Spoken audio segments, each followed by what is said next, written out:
Depuis le mois de septembre, le service de radiologie du CHU de Saint-Étienne peut intervenir par thrombectomie en cas d'embolie pulmonaire aiguë grave, ce qui sauve de nombreuses vies. Nous avons rencontré l'équipe qui pratique l'intervention ce jeudi après-midi.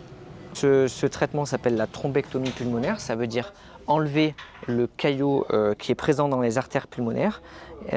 Il permet par mécanisme d'aspiration d'enlever le caillot et de libérer la pression pour que le cœur puisse fonctionner de manière normale, de manière naturelle. On ne l'utilise pas dans toutes les embolies pulmonaires, c'est uniquement dans les embolies pulmonaires très graves. Pour s'entraîner à réaliser cette opération délicate, le CHU dispose de matériel spécifique. Le docteur Sylvain Grange nous montre comment l'intervention est réalisée. Il y a un petit fil ici qu'on appelle un guide, qu'on va amener jusqu'à ici, là, ce qui est représenté comme le thrombus, le caillot qui bouche l'artère pulmonaire.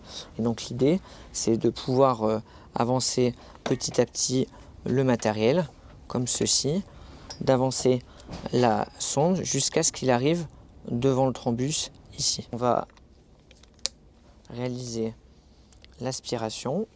On bloque, il y a une dépression qui est créée dans la seringue et quand on va tourner ici d'un coup, voilà, hop, et le thrombus est complètement aspiré et on retrouve le thrombus qui est présent maintenant dans la seringue.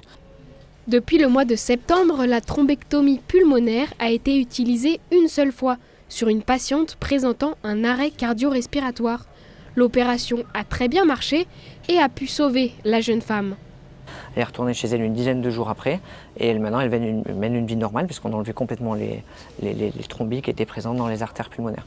Mais c'est une procédure qui maintenant va être réalisée de manière systématique dans le cas des embolies pulmonaires graves et qui en France et dans le monde entier va être amenée à se démocratiser.